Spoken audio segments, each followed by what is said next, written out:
నమస్తే అన్న అందరికీ నమస్కారం. కడప జిల్లాలో ఒక మహిళ తనను ప్రేమించి పెళ్లి చేసుకుని వదిలేశాడని చెప్పేసి పోలీసులకు ఫిర్యాదు చేసింది.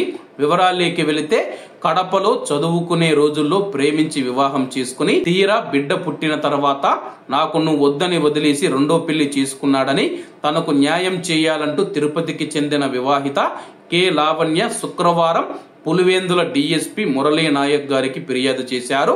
పులివెందులకు చెందిన శ్రీపతి చక్రవర్తి తనను ప్రేమించి మా తల్లిదండ్రులను ఒప్పించి తిరుపతిలో వివాహం చేసుకున్నాడని తెలిపారు.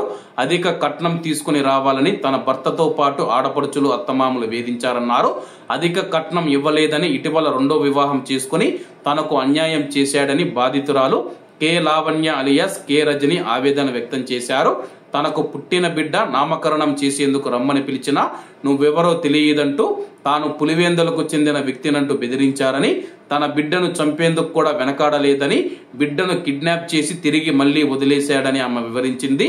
కుమార్తెను కోరుకున్న వాడితో పెళ్లి చేశామన్న ఆనందం కూడా లేకుండా చేస్తూ ఉన్నారని చెప్పి లావణ్య తల్లిదండ్రులు కూడా వాపోయారు. కేసును పులివెందుల టౌన్ సిఐ చాంద్ బాషా గారికి అప్పగించామని, పూర్తి వివరాలు సేకరించిన తర్వాత వివరాలు వెల్లడిస్తామని చెప్పి పులివెందుల డిఎస్పీ మురళీ నాయక్ గారు తెలిపారు. ఏది ఏమైనా సరే కానీ ప్రస్తుతం ఇటువంటి కేసులు ఎక్కువైపోతూ ఉన్నాయి.